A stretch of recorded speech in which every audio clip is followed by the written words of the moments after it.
Welcome back. Today we're going to talk about this piece of American insanity that is known as If Footmen Tire You, What Will Horses Do?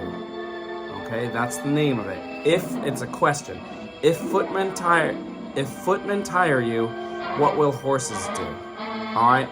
So what exactly is this? It's not exactly a movie. Okay. Although on this poster here, it does say a dynamic motion picture. Blood will flow like water. The frightening prophecy of a doomed America. Okay. This is, in one sense, it's an exploitation film. And technically, it is a gore film. But in reality, it is Christian anti-communist propaganda. So this came out during the Cold War, right? 1971. People are really afraid of communism to varying degrees. The government was very anti-communist, the U.S. government, okay? And so this was made by a guy named Ron Ormond, okay?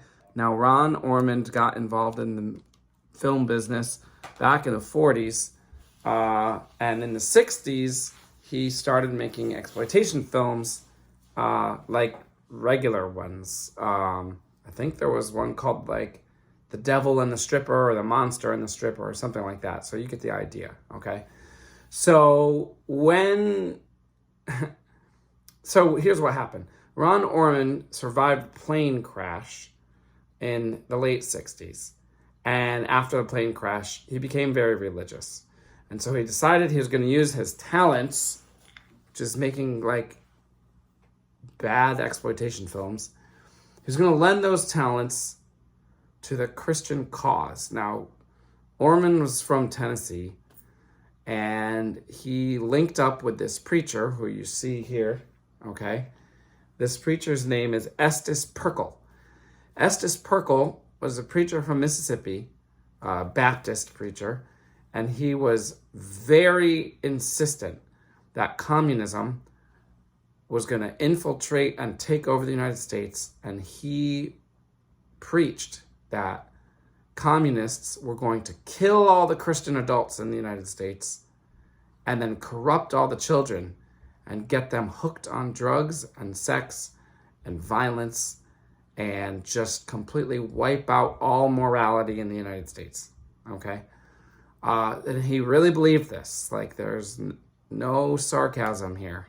So he really believed this, and he would preach this. And so Ormond and some of his family members decided that they would film him preaching and then film scenes depicting what he was saying would happen. And the scenes are so graphically violent that we're going to count it as a horror movie. Because the level of gore in this production matches Herschel Gordon Lewis films, okay? There's so much gore in here considering the length. So this piece of work is like 50 minutes long. It's not really full length. And at least half of it is just the preacher, like, talking. So it's not really a movie, okay? But anyway, by the way, I'm not rating this because it's not a work of art at all. It's just propaganda. And also I'm going to talk about in a few minutes all the movies that I've watched since the last video, because I've watched like 24 films and all of them didn't lead to me making a video. So we're going to just mention them because some people call them horror films and I don't. But anyway, we'll talk about this in a minute. So anyway, this is more of a horror film than any of that. It was created to instill fear, incite fear. It was created to make people scared of communists, okay? But they did it in a very horror fashion with lots of blood and just like lots of death. okay? So if you want to see it, you can watch it on YouTube. It's in like VHS quality on YouTube. I would recommend you not go try and buy it.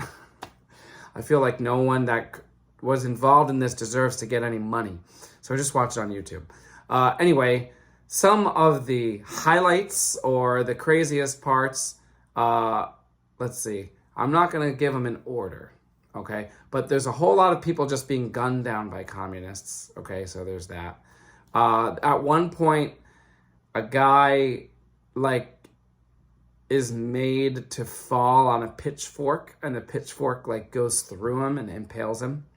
I think more than once. I think he, like, gets up and then falls again on it. Or I think there's actually multiple pitchforks, like, laid out.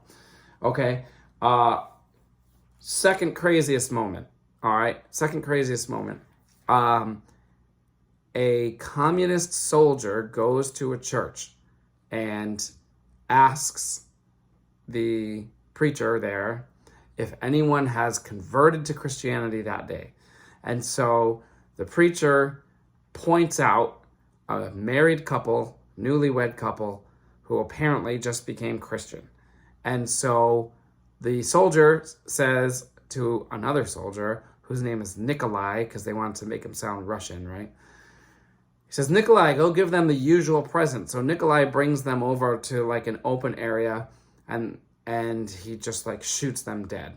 So then they fall down on the ground, and there's blood everywhere. Then all the other people from the church come, and they're like, oh no, what's going on? They all run out there, and then all these like communist soldiers just gun everyone down, and just like murder everyone with machine guns. And that is not the crazy part. Okay, the crazy part is one child survives, a boy, probably like 8 years old. And the boy comes out and he goes, you killed everybody. And the soldier says, well, we didn't kill you. And basically he says, we want you to be communists like us. All you have to do is renounce Jesus. And the boy is like, I don't know. And then the soldier like whips out a photograph, or like, obviously not a photograph, but it's like a picture of Jesus. And so he throws it on the ground, and he says, all you got to do is step on this picture with your heels, and then we'll spare your life. And the kid's like, I don't know about that. And like, you see the kid, and probably in real life, I mean, this kid is probably some Christian kid, otherwise he wouldn't be in the movie. So like, he's probably like actually scared of the idea. Like, he probably thinks he would go to hell in real life. So the kid looks scared. And so the guy's like, come on, like, you got to do it or I'm going to kill you. And then the kid says, well, Jesus died for me, so I'll die for him. And the soldier takes a machete and grabs the kid's hair and cuts his head off and throws his head into the street. Now, like, how you can't get crazier than that, really. Like, no matter what the movie is. All right, so that's ridiculous. Okay, and remember, this is Christians showing this type of violence so that people don't become communists, okay? And then the absolute craziest thing is, I think in order to make another child not listen to Christian music anymore, a communist soldier comes over and gets thin, sharp pieces of bamboo and sticks them into the ears of the child and pierces his eardrums so that he's deaf and won't hear Christian music anymore. And the kid's just like bleeding out of his ears. And it's like a child, you know? So that's definitely horrific. Okay? So that's what we have here.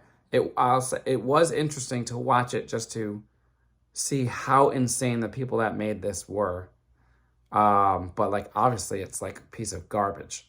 So I'm not rating it. So anyway, that is If the Footmen Tire You, What Will Horses Do? Oh, and here is, I believe, the book cover. It was a book before it was a movie. So I'm pretty sure that's the book cover right there. Okay. Now, we're going to quickly talk about a few other movies that were on this large horror list that I have, and I watched them. and I don't think they're horror. So we'll just mention them real quick for those of you who think that they are horror, or if you're wondering why it took me so long to make this video. All right, so here's this one. It's called A Howling in the Woods. Okay, A Howling in the Woods. If I'm not mistaken,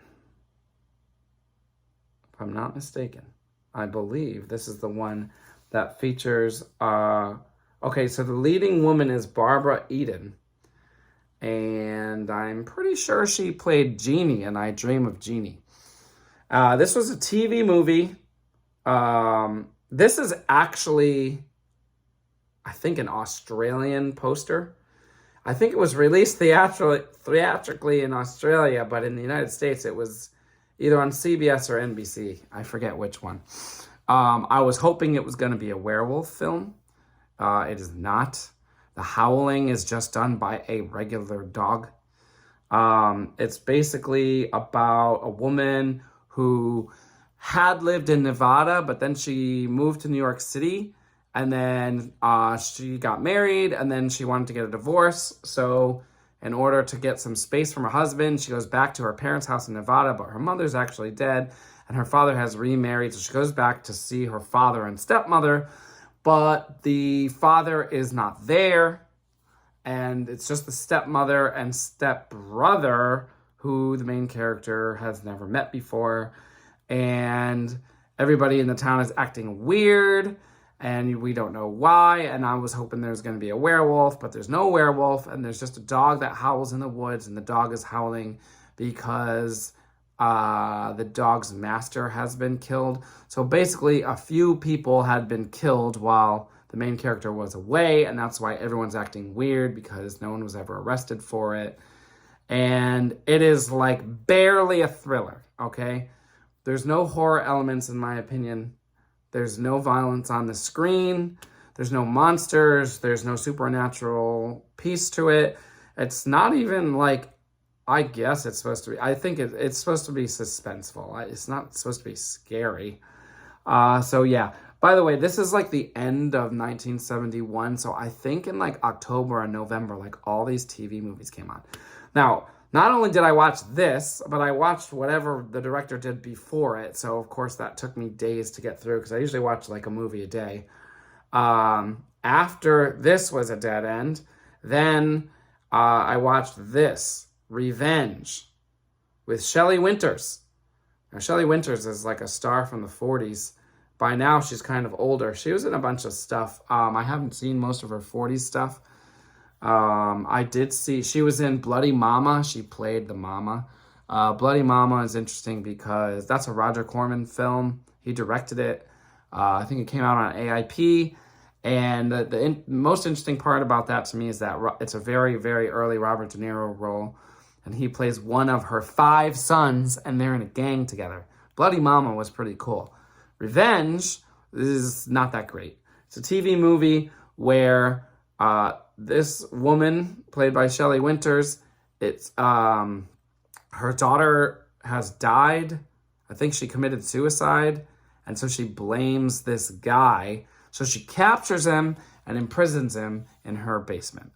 Kind of a cool premise, although it's kind of a lame execution TV movie. A lot of it's just kind of her like yelling at the guy, and we don't know if the guy actually like is responsible or not until the end. So there's like a slight bit of mystery there. The worst part about this movie is the fact that it is not the British film Revenge, which was also from 1971, which is excellent. So don't worry about this one. Try and go find the British Revenge. Same year, 1971. Also not a horror film, but it's really good. I think I talked about it before. I think, I forget who directed it. Maybe Sidney Hayers? Something like that.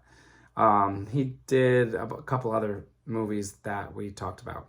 Okay, after that, I watched this, which I was sure that this was going to be a horror film. In fact, at the top it says Tops in Total Horror. So this is Crucible of Horror, also known as The Corpse. This has Michael Gough in it, who was in lots of horror films, lots of British horror films, including Dracula, and many others from the late 50s, forward. We talked about him before. He played Alfred in the 90s Batman films, and he's a pretty good actor. Although, I found out from watching and researching this that he married the girl who played his daughter in this movie after this movie was done being filmed. I think they were like 35 years apart or something crazy like that. So you can make your own judgment on that. But anyway, as far as an acting goes, like, you know, he has acting skills. Crucible of Horror, also known as The Corpse, is a decent movie, basically about an abusive husband and father, and the wife and daughter decide they're gonna kill him. And so, again, it's kind of a cool premise. It's suspenseful, it's tense, but I think they kill him by, like, poisoning him, so there's basically no violence in it. No physical violence. He does yell at them a lot. In the first half of the movie. They kill him about halfway through the movie, and then they just have to figure out what to do with his body, and they're kind of scared that they're going to get caught. So, like, it was fine, but it's not a horror film. Just because one person gets killed in a movie does not make it a horror film. People probably think it's a horror film because it's called Crucible of Horror, but it's not, okay? If you disagree, you can let me know in the comments. All right, so in order to prepare for this one, I watched a few older Michael Gough films. I was running out of time, so I just watched it, and then this one wasn't horror either. Then I watched this. This is La Morte Camina con Itachi Alti. And I was going to just watch it because it's just, it's directed by Luciano Ercoli, which was the director of The Forbidden Photos of a Woman Above Suspicion, which you may have seen me mention that in some other video where I said that's not really a horror film. It's just a giallo that's not very violent, so it's like a thrilling mystery. Which, the more I think about it, a lot of non-Dario Argento gialli are not horror, which I've probably said that in other videos. Argento, Mario Bava, and sometimes Sergio Martino put enough violence in that we can count them as horror. But most of the other gialli are just mysteries. They're murder mysteries. They're good. This one was good. It had a lot of cool plot twists at the end, but it's not horror. Also, I don't know why I did this to myself, but I noticed that it was written by Ernesto Gastaldi, and he has written so many movies from at least the 50s forward, maybe the late 40s.